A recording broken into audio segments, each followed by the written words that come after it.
연휴 기간임에도 불구하고 생각보다는 많이 오셨는데 우리가 주의 날을 더 열심으로 지키고 또 모이기를 힘쓰고 서로 사랑하기를 힘쓰는 교회 공동체가 되기를 소원합니다. 매일매일의 삶에서 매주일마다 드려지는 예배 속에서 우리가 매번 발견해야 하는 것이 하나 있습니다. 그것은 바로 우리가 믿는 하나님은 어떤 분이신가 하는 것과 하나님께서 우리에게 바라시는 하나님의 소원은 무엇인가 하는 것입니다.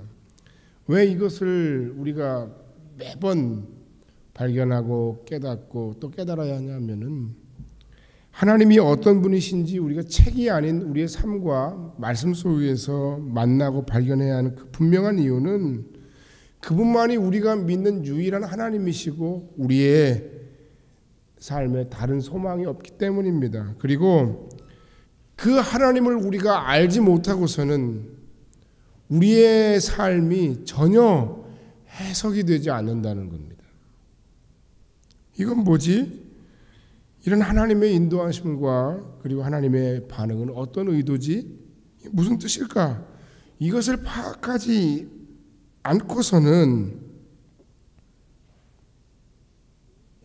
인간의 참된 모습, 나를 알 수가 없고 그 하나님의 의도를 알지 않고서는 우리의 삶이 전혀 해석되지 않는다는 말씀입니다. 여러분의 삶을 둘러싼 하나님의 의도와 뜻이 궁금하지 않으십니까? 그렇다면 오늘 본문 속에서 아브라함을 다루시는 그 하나님의 방법 속에서 하나님을 발견하시는 아침 되기를 주의 이름으로 간절히 축원합니다. 오늘 아침 아브라함의 삶에서 아브라함을 만나주시고 변화시키셨던 그 하나님을 여러분의 인생 속에서도 만나시길 바랍니다. 그리고 우리를 향한 그 하나님의 분명한 의도와 뜻을 깨닫고 순종하는 아침 되시기를 주님의 이름으로 간절히 축원합니다.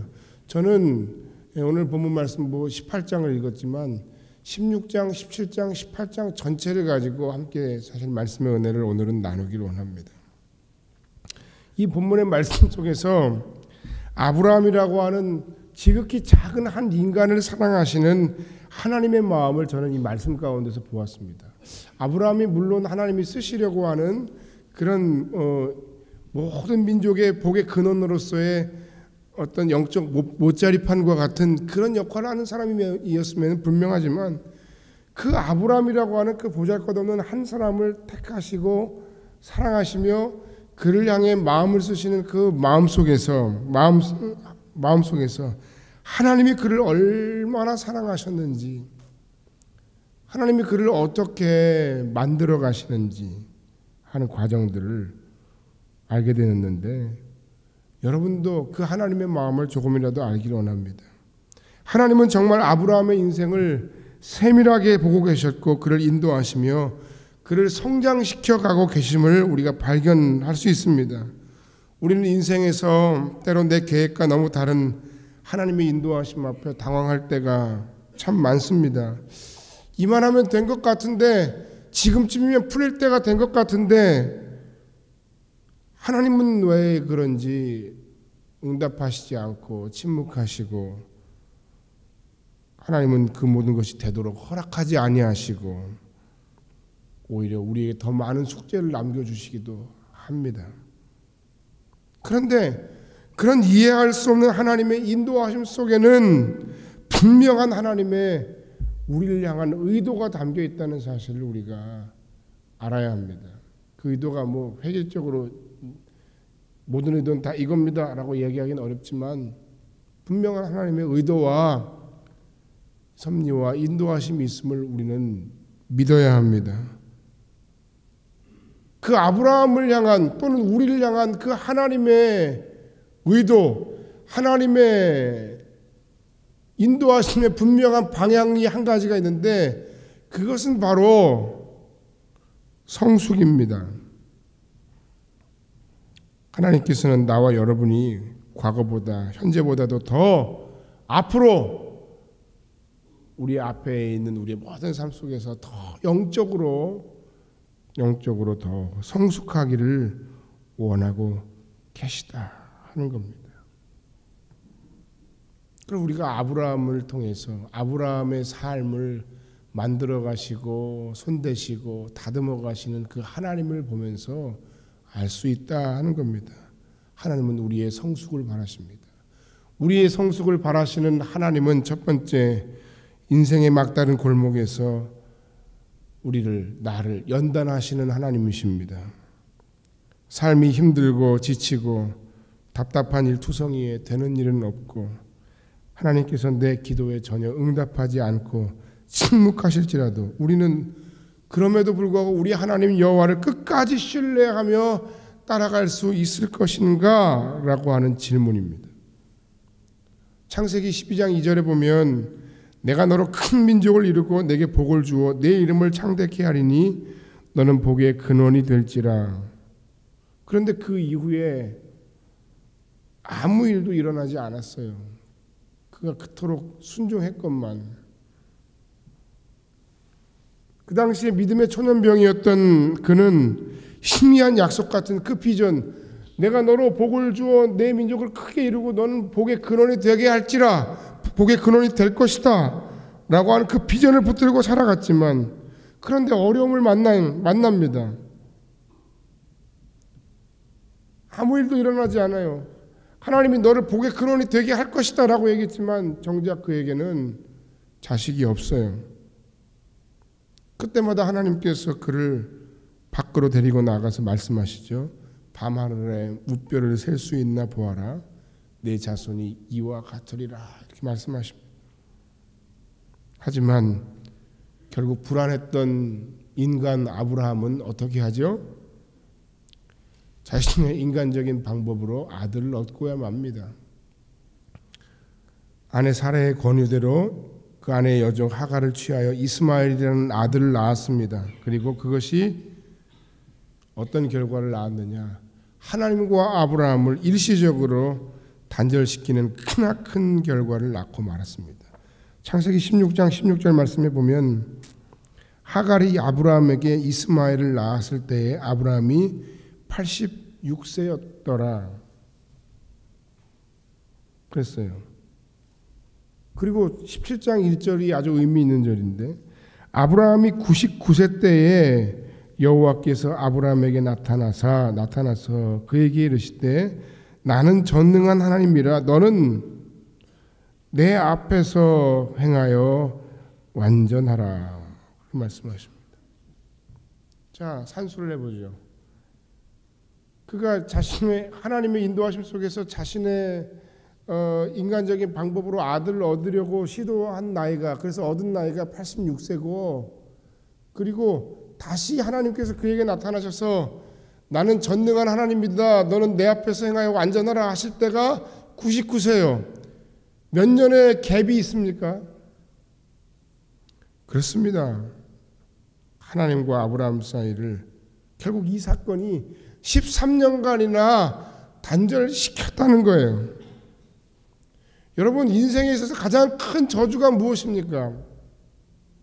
물론 내가 원하는 바가 이루어지지 않고 내가 하려고 하는 것이 잘 되지 않고 사람과의 관계 속에서 어려움이 생기고 여러 가지 많은 관계의 단절이 일어나고 이런 모든 것도 다 힘들고 어려운 일이지만, 신앙인으로서 우리의 삶에 가장 큰 저주가 있다면 그것은 내가 지금 하나님과의 관계가 단절된 겁니다. 하나님이 내게 말씀하시지만 나는 깨달을 수 없고 나는 하나님께 다가갈 마음이 열리지 않는 겁니다. 이게 가장 안타까운 일입니다.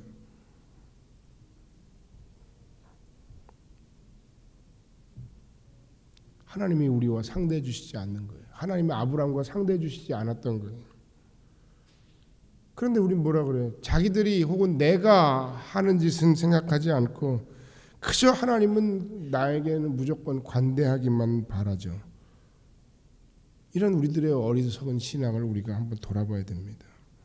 13년 만에 나타나셔서 그에게 말씀하신 하나님, 이렇게 말씀하십니다. 나는 전능한 하나님이라 너는 왜 나를 믿지 못하였느냐? 그 그리고 나서 17장에 보면 아브라함에게 할례를 명하십니다. 그 할례가 여러분 아는 대로 남자의 생식기에 포피를 베는 일입니다. 그런데 이 할례의 의미를 한마디로 정의하면 이것은 바로 나의 인간의 방법을 포기함을 뜻하는 거예요. 남자로서 육체적인 힘이 끝났음을 선포하는 의식이 바로 할례였다는 거예요. 이제는 내 육체가 아니라, 이제는 내 방법이 아니라, 이제는 내가 하나님만 더 철저하게 의지하고 하나님만 더 철저하게 바라보고 하나님만이 우리의 삶의 진정한 소망이심을 기억하며 그 하나님으로 인하여 행하겠습니다. 이제 방법이 없잖아요. 이제 99세에 아브라함의 나이 99세에 나타나신 하나님, 야 이스마엘은 아니야라고 말씀하시고 내가 너한테 자식을 주겠어라고 얘기하시는데 인간적인 방법이 뭐가 있어요? 성경에 보면 사라도 생리가 끊어졌느니라 이렇게 나오고 아브라함도 마찬가지죠. 99세에 뭘 할 수 있겠어요?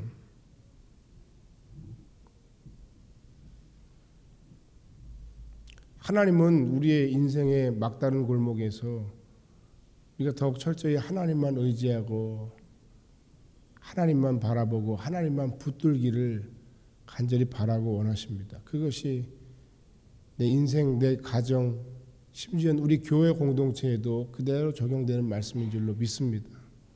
어렵고 힘든 상황 속에서도 우리 모두가 정말 최선을 다해서 이제는 내가 아니라, 이제는 사람이 아니라 하나님만 의지하고 하나님만 바라보겠다라고 선언해야 합니다. 그 상황 속에서 하나님은 막다른 골목에서 우리가 더 철저히 하나님만 의지하고 바라보도록 연단하도록 그렇게 인도하시는 분이다 하는 겁니다. 극한의 상황, 믿을 수 없는 환경 속에서도 더욱 철저히 하나님만 신뢰하고 내 육신의 방법을 과연 포기할 수 있겠습니까? 두 번째, 나에게 당신의 뜻을 깨닫게 하시는 하나님이십니다. 영적 성숙을 향해 나아가는 그 하나님은 이런 단계를 거쳐서 우리로 하여금 하나님의 성숙한 사람으로 세워가신다는 거예요.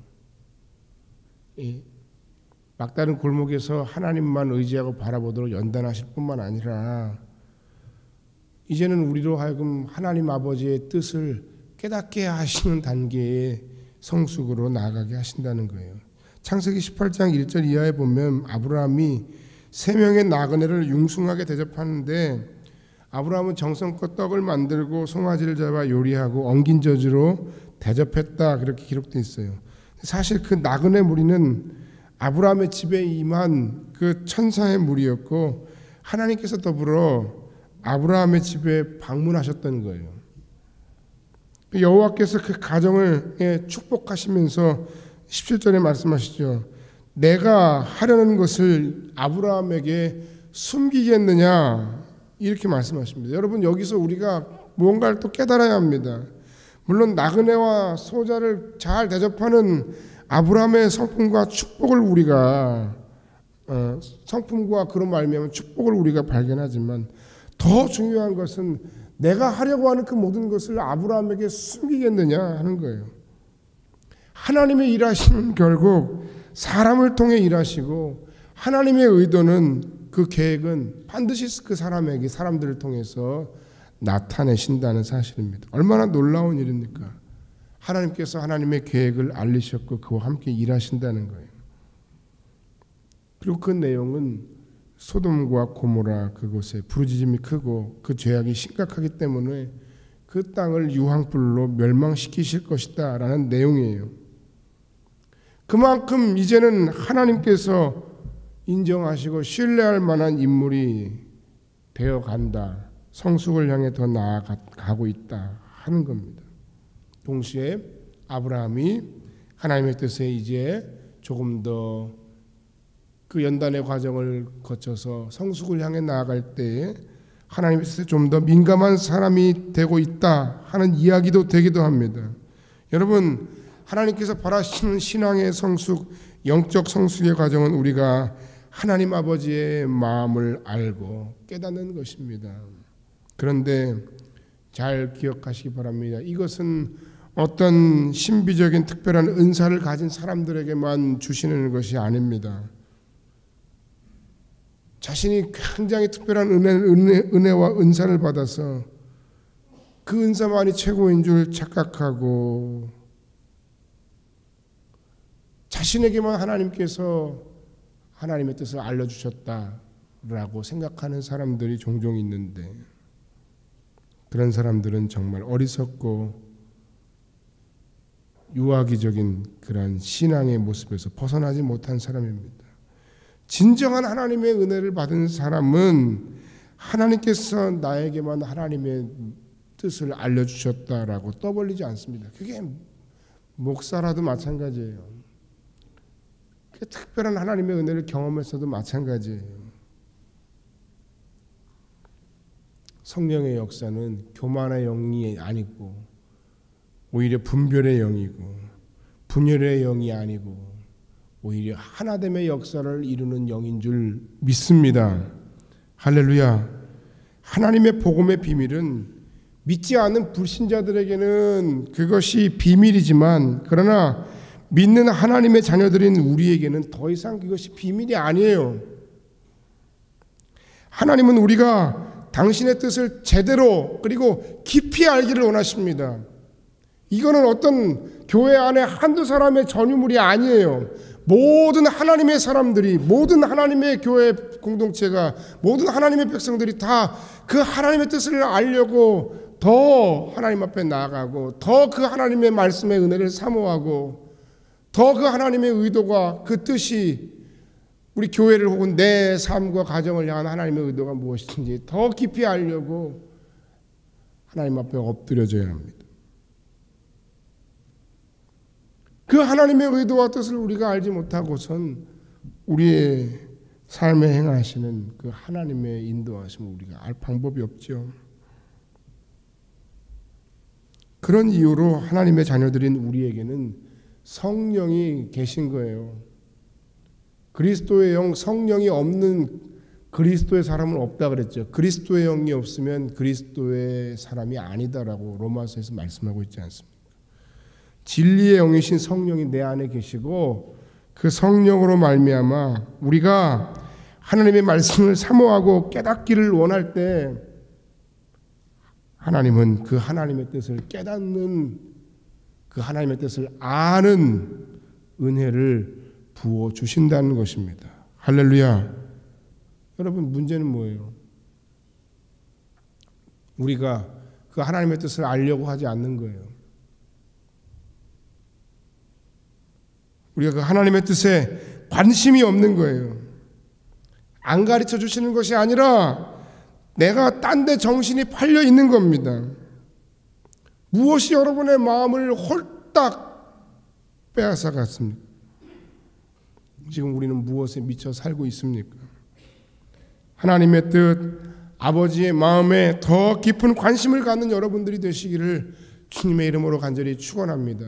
그리고 그 뜻은 나 한 사람에게만 가르쳐 주시는 것이 아니라 모든 교회 공동체가, 모든 하나님의 사람들이 알기를 원하시는 하나님 아버지의 마음이며, 그것이 우리가 추구하고 나아가야 할 진정한 영적 성숙의 단계, 두 번째 영적 성숙의 단계라는 사실입니다.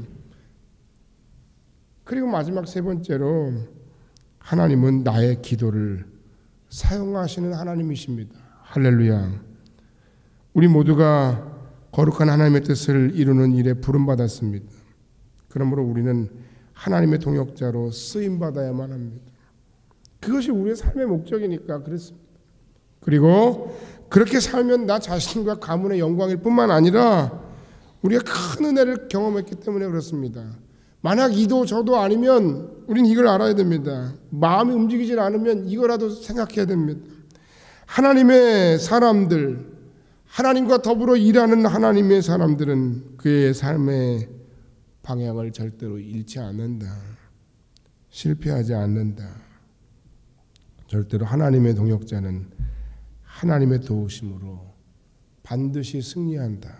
할렐루야. 그 하나님의 사람으로서의 아브라함의 모습을 진짜 볼 수 있는 장면이 오늘 우리가 함께 읽은 창세기 18장 22절로 33절 그의 기도에서 나타나는 거예요.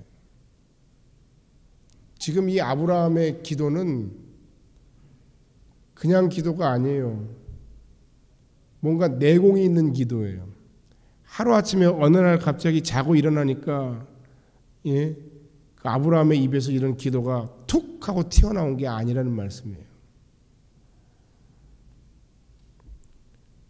그 성을 향한 그리고 그 조카의 그 가정을 향한 그 아브라함의 마음에는 포기란 없어요.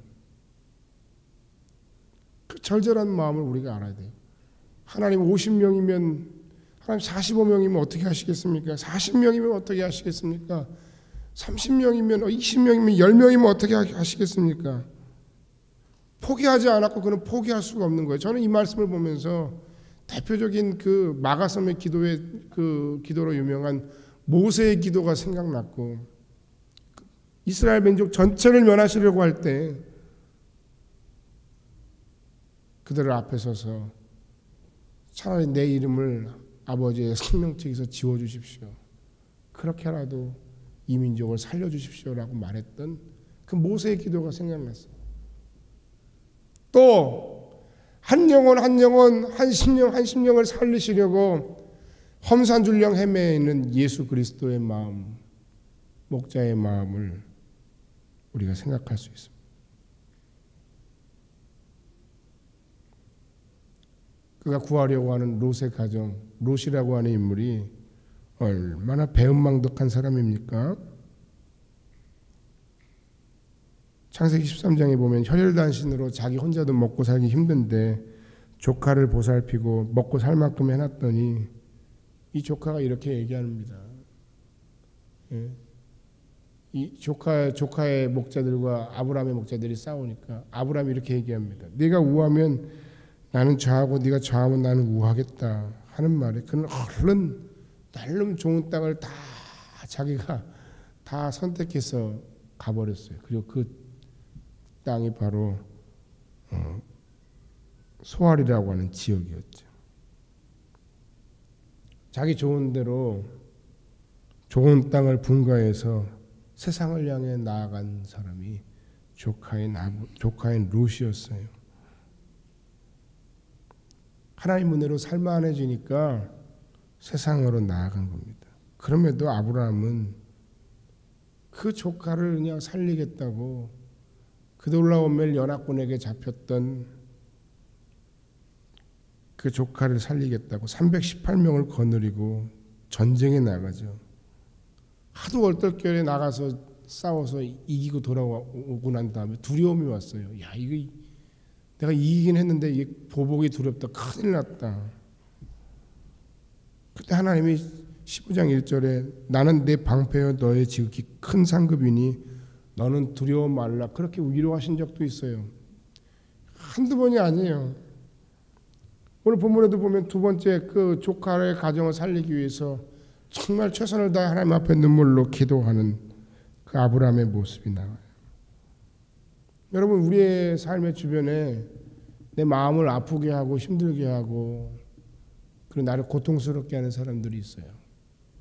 그때마다 우리가 그냥 힘들다 하고 할 것이 아니고 오늘 이 아침에 다시 한번 우리가 하나님 앞에 그를 위해서 좀 더 최선을 다해 기도하기로 결단하는 여러분들이 되기를 주님의 이름으로 간절히 축원합니다.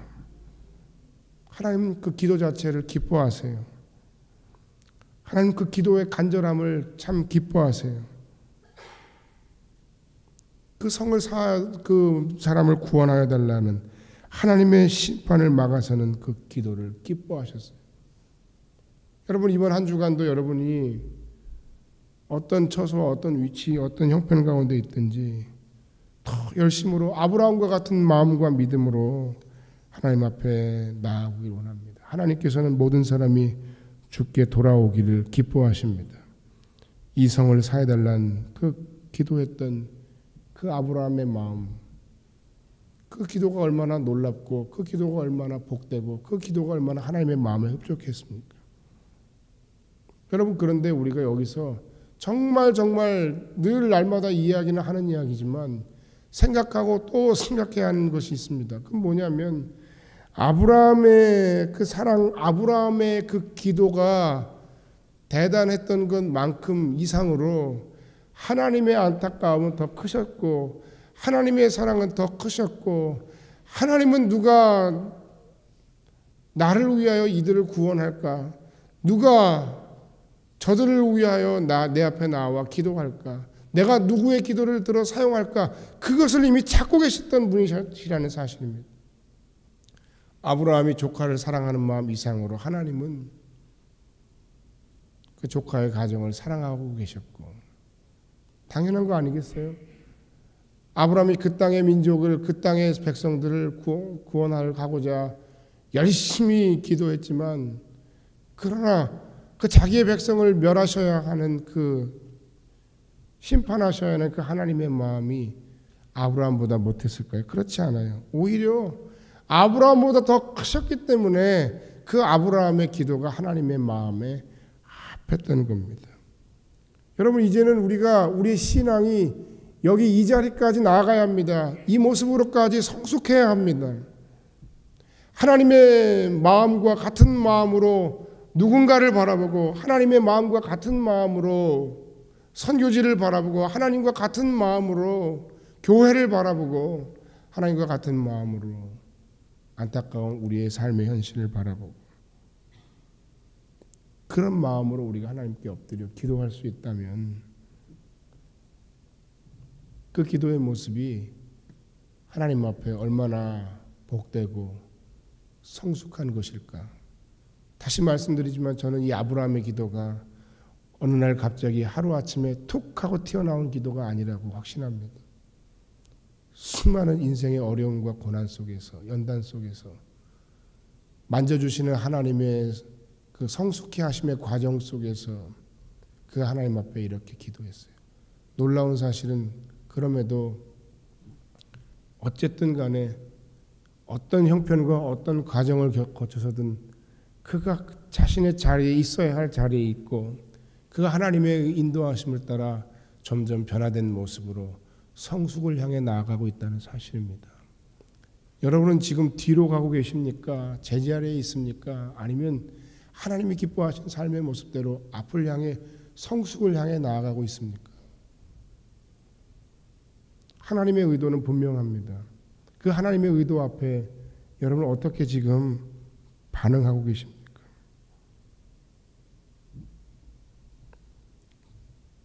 결론의 말씀을 드리고 말씀을 마칩니다. 오늘은 결론이 좀 길어요. 이런 아브라함의 성숙은 그냥 주어지는 것이 아닙니다. 세상에 공짜하죠. 선거철만 되면 다 공짜를 외치지만, 그런데 공짜는 없어요. 뭐 그거 다 그거 하나 다 여러분 세금 부담만 더 가중시키는 거 아니겠습니까? 신앙도 너무 공짜 좋아하지 마시고, 믿음의 그 성숙이라고 하는 것에 있어서 공짜는 없어요. 점프는 없어요.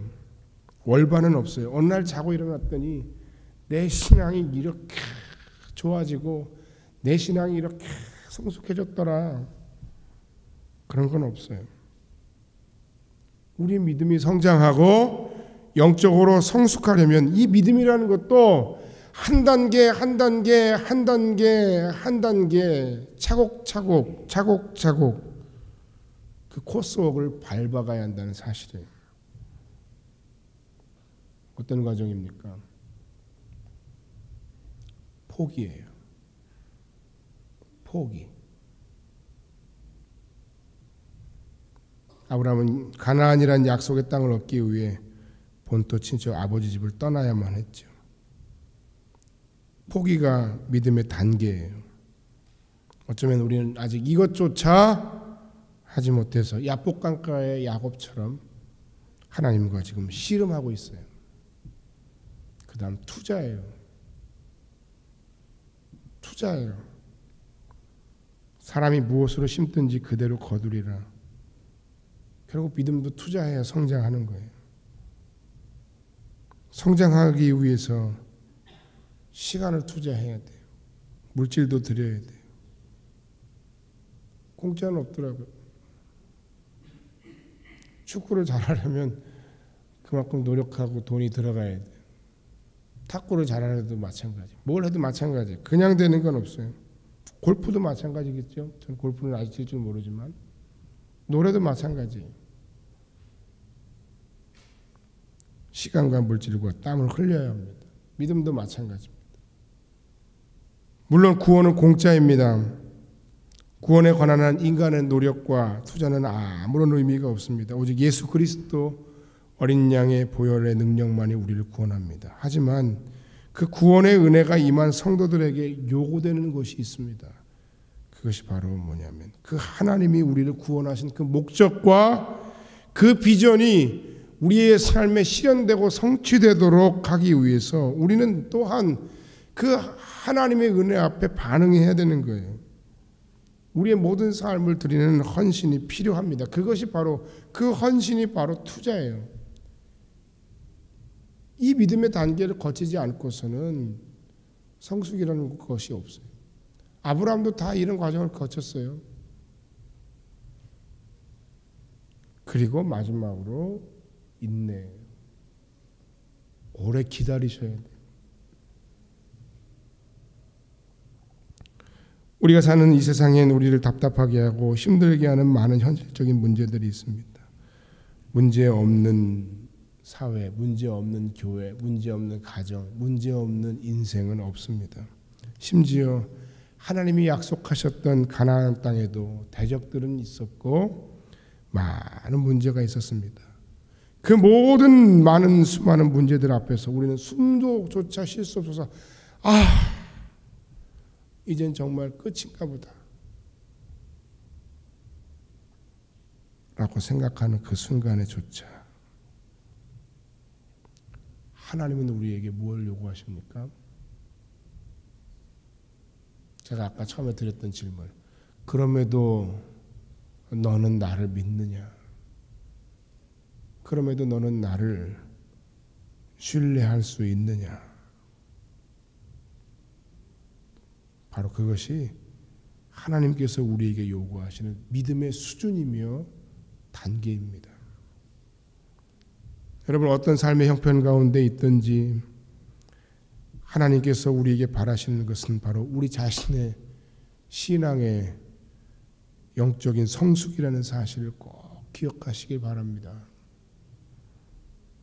그 성숙의 과정을 통해 그 성숙의 과정을 위해 우리를 연단하시고 그리고 하나님의 뜻을 깨닫게 하시고 그 기도를, 나의 기도를, 하나님의 마음과 같은 그 기도를 사용하시기까지 우리가 하나님 앞에 더 성숙해 가야 한다는 사실을 다시 한번 오늘 이 아침에 깨닫고 하나님 앞에서 진정한 포기, 하나님 나라를 위한 진지한 투자, 그리고 하나님을 향한 참 신뢰로 인내하여 여러분의 믿음을 한 단계 더 성장시키는 그런 성원교회 성도들이 우리 모두가 다 되시기를 주의 이름으로 간절히 축원합니다. 우리의 믿음이 성장할 필요가 있어요. 지금 이 모습으로는 안 됩니다. 현재의 내 모습으로는 어림없습니다. 다 같이 기도하겠습니다.